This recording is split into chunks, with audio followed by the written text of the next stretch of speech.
There's another team in the NFC that would just like to win a playoff game. I mean, these are all great problems to have if you're a team that is just kind of struggling to find your way with a franchise quarterback who's in position to get his second contract. This all exploded yesterday. It's been lingering. There's been some awkwardness. There's been some reporting. There's been some suggestion that I think was the manifestation of what really is the core of the problem here. You've got Kyler Murray with 3 years in Arizona. He's now eligible for a second contract. And it's very easy to say, we'd like to give him one. The harder part of that conversation is figuring out where he lands on that scale. And we put the graphic up. If we have it, the highest paid quarterbacks, the top 10, it begins at $45 million per year with Patrick Mahomes. And it ends at $30 million per year with Matt Ryan. That is a huge spread. And 4 or 5 years ago, Peter, there was a presumption. If you're a quarterback, first rounder, you put your time in, you're due for a new contract, not even a first rounder. Derek Carr got it, or Kirk Cousins got it, Jimmy Garoppolo got it. Just a high-end quarterback that is good enough to get a second contract. The presumption was you would become the highest paid player in NFL history by $500,000 per year over the guy who previously held the title, and some guys didn't hold the title for very long. It was happening one after another, after another, after another. Now that rubber band has been stretched where you've got that huge spread, and I don't think that Kyler Murray could walk in and say, well, this is simple. Give me $45.1 million per year. It doesn't work that way anymore. And that's going to be the challenge. And I think that's why we saw the statement from Eric Burkhart yesterday, who represents both Murray and Cliff Kingsbury, by the way, which makes it even more awkward for the Arizona Cardinals. But I think a lot of the stuff we've heard in recent weeks was that frustration that both sides are feeling as they recognize they're in entirely different ballparks. And the challenge over the next 6 months is to get them in the same ballpark and to get them to come to an agreement as to what Kyler Murray should be getting, because Burkhardt is going to be high and the Cardinals are going to be low relative to the top of the market. And I think that's the core of the challenge right now for the Cardinals and Kyler Murray. You know, Mike, I look at the last 2 years of Kyler Murray and of the Arizona Cardinals. And 2 years ago, in their last 7 games, they went 2-5. And last year, in their last 6 games, they went 1-5. And I'm not putting that all on Kyler Murray at all. I'm not. But you accompany that with a lousy playoff game that he played last year, and he's only played one of them. And honestly, if I were Eric Burkhardt and Kyler Murray, and obviously I'm not in that business, I would sing for my supper in 2022.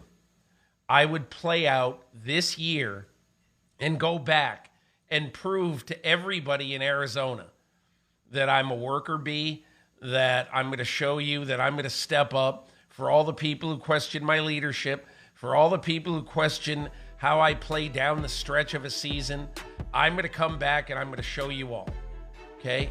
Because right now, how could you justify putting Kyler Murray in the Patrick Mahomes stratosphere? You can't. How could you? You can't. Because there's just it just can't be done. I mean, that play right there, the play that we're showing, can we show that one more time? I want to show that one more time. And the reason that I want to show that is that play, if you give your quarterback $45 million right here, where, you know, that is one of the most irresponsible plays a quarterback can ever make, okay? And if that's the last vision you have, and then you introduce Kyler Murray, here's our $43 million quarterback. I mean, isn't everybody going to look up there and say, what are you talking about? I mean, could we have some results first?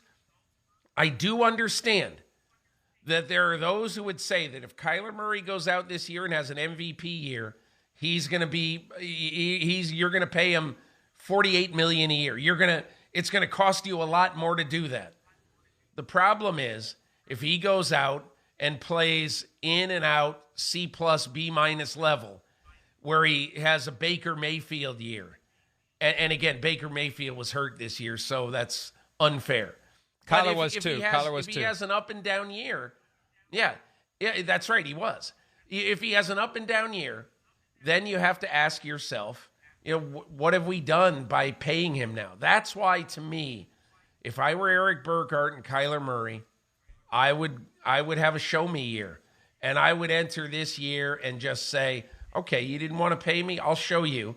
I would give them a year like Joe Flacco gave the Ravens in 2013. Oh, you don't want to pay me? Okay, well, I'll show you. And he went out and he let his play do the talking. He went on the road. He won all those games, won the Super Bowl, and became the NFL's first $20 million player in history. It seems bizarre, doesn't it, Mike, that that's 8 years ago? I mean, that's 8 years ago that the highest paid player in football makes 40% of what the highest paid player makes right now. But that's the reality of NFL economics. Well, especially because the salary cap keeps going up, and it will continue to go up and up and up, and everyone associated with the game is making more and more and more money. And that brings me to a tweet that Eric Burkhart posted on Sunday. I posted our article about the dust-up between Aaron Rodgers and Greg Jennings over whether Rodgers is being selfish if he wants $50 million per year. Jennings, former teammate in Green Bay, obviously says Rodgers is being selfish. My message was, if Rodgers wants $50 million per year, he's not being selfish, he's being smart, he's earned it, and he should get it. Burkhart retweeted that with this message. Frankly, Rodgers is worth well more than $50 million per. Announcers are now making $20 million plus to drive to the game out of harm's way and just talk about quarterbacks and players. That's the thing that we have to remember here.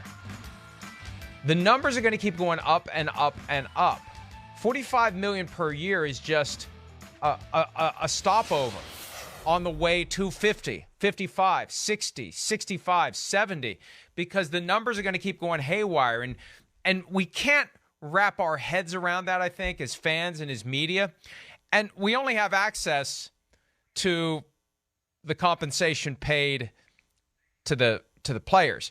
We don't see the tax returns that the owners file and see how much more money they're making every year as the revenue goes haywire. But that's part of it too. The economics of the game are changing dramatically every year. We had the dip due to the pandemic. That's now over, and I know they've smoothed out some of the losses, and it's going to be held back a little bit. But between the new TV money and the gambling money, Peter, the salary cap is going to explode. And I think that's one of the reasons a guy like Kyler Murray would say, I shouldn't be playing for $5.5 million in 2022.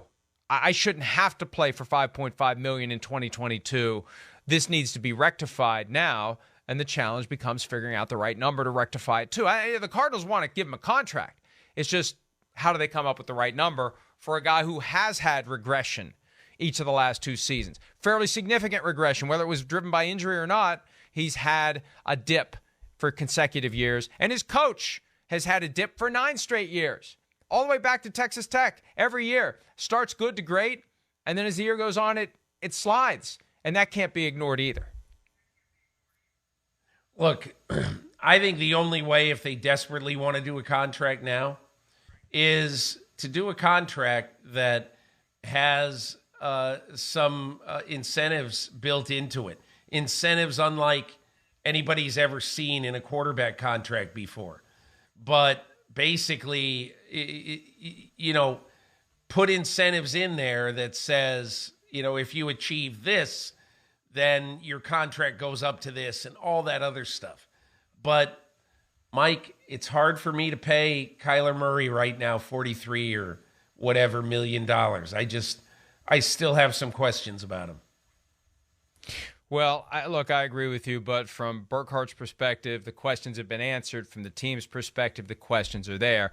And that's why they're in this current awkward posture where you've got the tiny little single space full page statement from Burkhart yesterday. And And look, and you know, Peter, we haven't mentioned this yet today because it's not like he could go pick up a baseball bat or a baseball glove and play baseball currently because of their labor issues. But by the time the regular season rolls around, training camp rolls around, I don't know, will baseball be back on? If it is, he's the one guy in the NFL that has the ultimate leverage of saying, screw it, I'll go play another professional sport if he really wants to do it. And he's still only 24. I mean, he could, but, you know, the Major League Baseball draft road is littered with first, second, and third picks of the draft who never sniff the big leagues. So all I'm saying is that if Kyler Murray wanted to do this, and I think he probably could do this, but you're sitting there not really sure that you will definitely be able to do this. And in order to be able to do this, you're going to have to endure probably 2 full minor league seasons, I would say at least, in order to get to that goal. The question is, do you want to do that? I have no idea whether he does or not. But I do think that you can't just say, well, you know, he's got baseball out there. I mean, it's different. It's not a lock. And his experience in baseball, you know, in college, I mean, I forget how many at-bats he had, but it's not like he played 3 full seasons of college baseball. So, hey, look, I trust that he could make the big leagues. I believe that he could, but that's an investment of time and effort and uncertainty that you really don't know. I don't disagree with any of that, but he's the only guy in the NFL who currently even has a reasonable path to give it a try if he would choose to do it. And one of the reasons he made the football choice 3 years ago is, hey, franchise quarterbacks make great money, even though you've got a more limited career than you would have in baseball. But now we're at the point where how great of the money will it be for Kyler Murray? And when we'll find out. And look, the Cardinals have broken from this past, but it wasn't all that long ago that the Cardinals were really, really cheap. I remember a Michael Silver item about how they would padlock the Gatorade cooler on the player's day off, how they signed, I think it was Robert Griffith, to a contract, and they deducted from his signing bonus the cost of the FedEx envelope that the signing bonus check was sent to him in. I mean, so, you know, this is a team with a history of counting pennies, which makes this really first big quarterback negotiation in team history a challenge. Hi, I'm Mike Tirico, and thanks for watching. Make sure to hit subscribe for the latest news and highlights from NBC Sports.